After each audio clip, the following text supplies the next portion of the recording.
Hello বীর, আসসালামু আলাইকুম রহমতুল্লাহ। আজকে আমি সুরমা মাছের দো পায়জা বানাবো নারকেলের দুধ দিয়ে। দেখেন মাছটারে হলুদ মেখে একটু ফ্রাই করে নিয়েছি।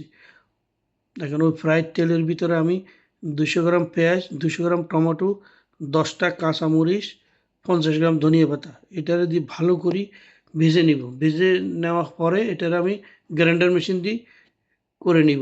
দেখেন ঠান্ডা হওয়ার পরে, আপনারা ঠান্ডা হওয়ার পরে করিয়েন। ওইটুকু দেখাইলাম না আর দেখেন মাশাল্লাহ।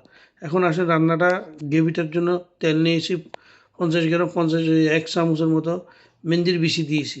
এটার ভিতরে গরম হয়ে যাওয়ার পরে 150 গ্রামের মতো আমি পেঁয়াজ কুচি দিয়েছি, 10-20টা কারি পাতা দিয়েছি, তারপরে 2 চামচ লবণ দিয়েছি, তারপরে 1 চামচ আদা, 2 চামচ রসুন দিয়েছি, তারপরে এখানে 1 চামচ মরিচের পাউডার, 1 চামচ হলুদ, তারপর যায় ধনিয়া 1 চামচ, জিরা 1 চামচ দিয়ে ভালো করে মশলাটা ভুনে নিয়েছি। ওই যে গ্রেভিটা বানাইছি গ্রাইন্ডারে, ওইটা দিয়ে দিয়েছি। দেওয়ার পরে তারপর কোকোনাটটা দিয়ে দিলাম, অ্যাড করে দিলাম। দেখেন মশলাটা হয়ে গেছে। এখন মাছটা আমি দিয়ে দিব।